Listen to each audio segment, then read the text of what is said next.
Kia ora tātou katoa. Some verses in the Bible are a little hard to ignore, even if we don't believe them, even if we think they are hyperbole, even if we'd prefer to have them deleted. They still bug us and annoy us. And such was the reading this morning about adultery and murder from the Sermon on the Mount, with those wonderful verses about the hell of fire or plucking out your eye or cutting off your arm. So let me just say a little bit about these texts. The Jesus presented in Matthew's Gospel is a faithful Jew who did not come to do away with the law. And as you and every Sunday school scholar might remember, murder and adultery are numbers 6 and 7 in the big 10 Commandments, allegedly given to Moses on Mount Sinai. And as you and every person who has studied law and ethics might know, there can be a lot of wriggle room around what constitutes murder and adultery.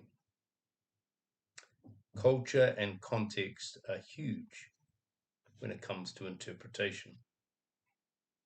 Hard and fast literalists in Moses' day, hard and fast literalists in Jesus' day, hard and fast literalists in the present day enclave of fundamentalist evangelical America, all would have very different understandings of what is allowed and what is not.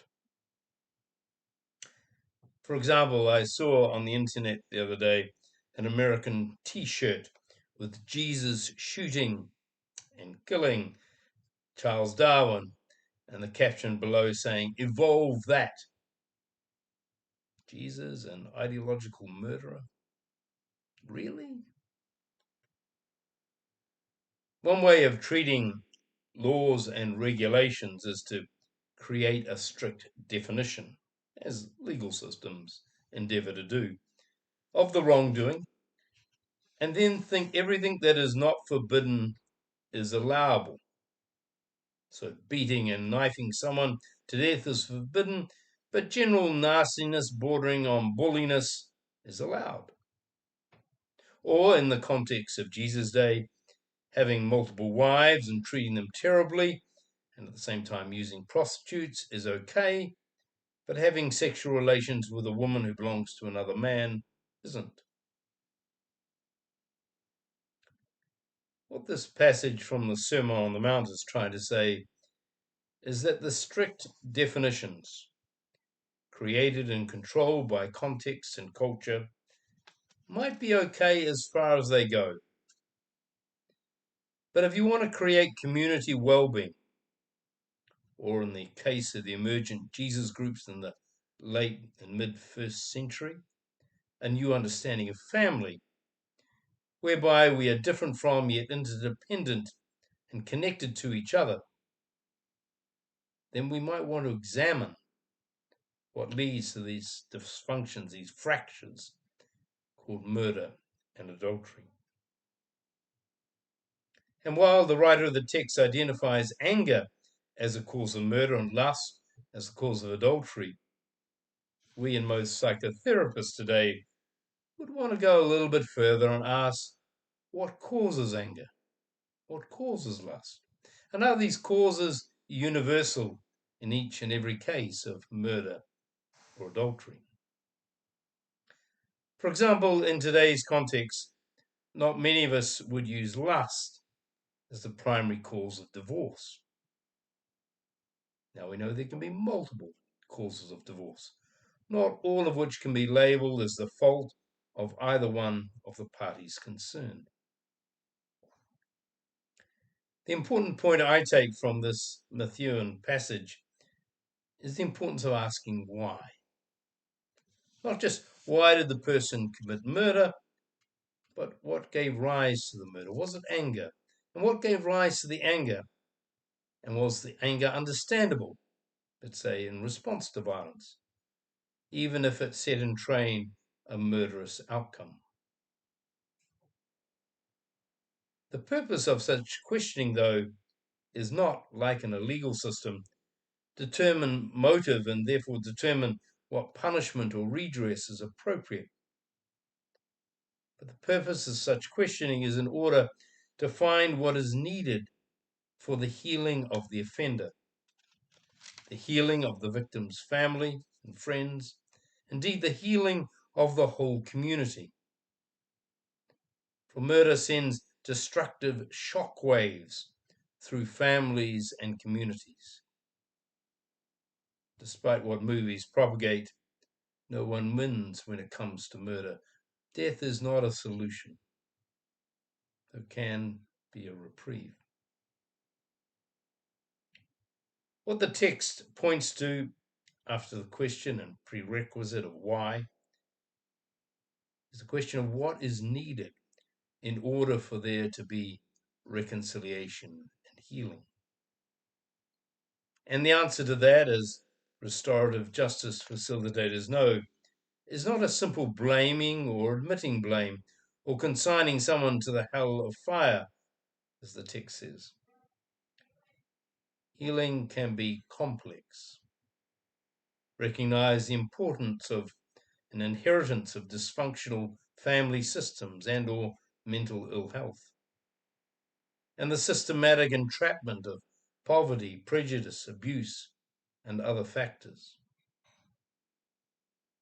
To name these things is not to duck responsibility, but when healing is the goal, it is best to recognize and try to address all the contributing factors.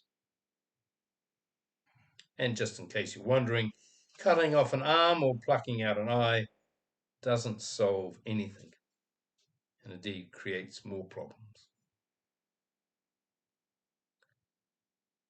Let's talk about adultery and lust.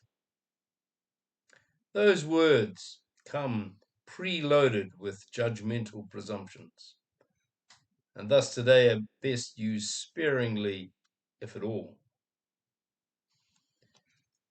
In biblical times, we are firmly in the male-privileged world called patriarchy. Wives were part of a man's property portfolio. They cost men money, and they were investments. They were investments for their breeding ability, and importantly, the alliances with their family of origin. A man with many wives in earlier days, concubines, was a wealthy man. So a wise man looked after his investments, provided for and took care of them. And from some biblical stories, we get glimpses of what might have been genuine affection between some men and some of their wives or concubines. But don't for a minute imagine that we are talking about mutuality in these relationships as we would expect in marital relationships today. A foolish man, on the other hand, was not content with the wives he had, and maybe could not afford a new one, and was not content with satiating his desire to possess with his wife or with prostitutes. So he instigated an affair with another man's wife or daughter, daughters belonging to fathers under patriarchy. And it's telling that such a foolish man was the great King David of legend. Don't for a minute imagine, as some songs and male myth-making suggest, that his relationship with Bathsheba was a love affair, or that Bathsheba seduced him. She belonged to another man, Uriah, and David wanted to possess her. This is not mutual love. This is male dysfunction and power playing. And the Bible doesn't call this lust, it calls it greed. Not content with the property and resources one have, but wanting more of the Joneses or the Uriahs have. I think it's important to say two things about verse 32, which reads quite literally as a prohibition on divorce. It's one of those verses used in times past to smack divorcees about the head or about the heart. Firstly, in the patriarchal context of first century Palestine, this alludes to a debate between rabbis about the grounds of divorce. One side wanted to let men divorce their wives for pretty much any reason. So if you burnt the chops, you're out. And out meant shamed and often with no security, usually with no security. The other side, which Jesus was on, wanted to make it harder for men to divorce their wives, thus giving more security for the women. Note, women did not and could not initiate divorce. And the second thing about verse 32 is this verse is important in the contemporary struggle of churches to support and celebrate same-gender relationships. For while here the historical Jesus literally condemns divorce, nearly all the churches of the Protestant world have now ruled in their laws and statutes to disagree with Jesus. Jesus, they said, spoke into a context. His context is not our context. We instead believe that our response to marriage breakdown and divorce should primarily be led by compassion, seeking healing and restoration for all those involved. Leave any judging to God. So, this is why it's important regarding justice and hope for queer communities. Verses in the Bible, at some times and in places, can and should be ignored, said to be wrong even. Or as the author of the Gospel, of the fourth Gospel, John's Gospel, might say, the Spirit is leading us into all truth, which infers that some truth is actually not contained in the pages of Scripture. This morning, I also want to make a comment about the early verses in this chapter 5 of Matthew's about salt and light. These are being used as positive metaphors, telling Jesus' followers to be salt of the earth and light to the world.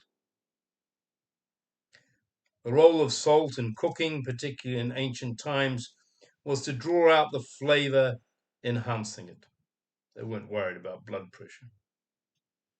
Similarly with light, which is less of something you want to see directly, but more something by which you see all other things. So both metaphors do not encourage those who are salt and light to change or compel everyone to be like them.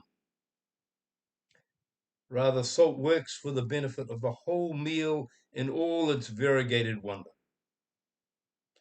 Light works for the benefit of all in the room to see each other more clearly. The role of Jesus groups, similarly, is to help make society better for everyone, drawing out the good, seeing each other clearly, rather than taking over and ruling society.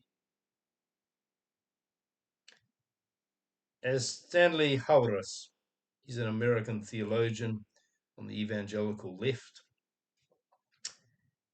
wrote a meditation on this and on salt, and he says, although there may be no particular virtue in the church being small and insignificant, the church ought to have the honesty to admit that we don't seem to do too well when we are the dominant majority, or even when we're invited to have lunch with the president in the White House.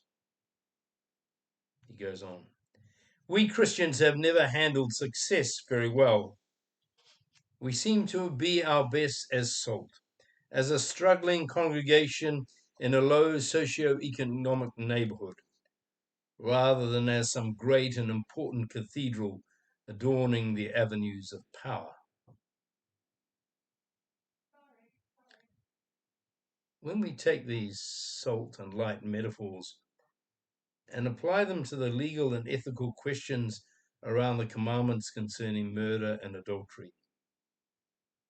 Maybe the author is encouraging us to not take those powerful roles of judges or other decision makers who might ascribe guilt or innocence or penance or punishment, but rather to bring to these places of pain, heartache, and fracture the salt and light of empathy to all parties, compassion, and the need for communal and community restoration and healing. And the question and challenge we're left with is, how will we be such salt and light, such restorative love and healing grounded in compassion? How will we be these things in our time and place, with the legal, ethical, political, theological issues that surround us? Or to abridge the words of Richard Rohr, who says, our job is to be a shining truth, a savory salt, to live open and exposed on the hilltop for others to see, to offer flavor to this fractured and troubled world. Our job is not to solve the world's problems or create new, improved legal or political systems. Our job, rather, is to live the way of love and healing, which might bring forth new ways of thinking and hope for all. Blessings to you this week.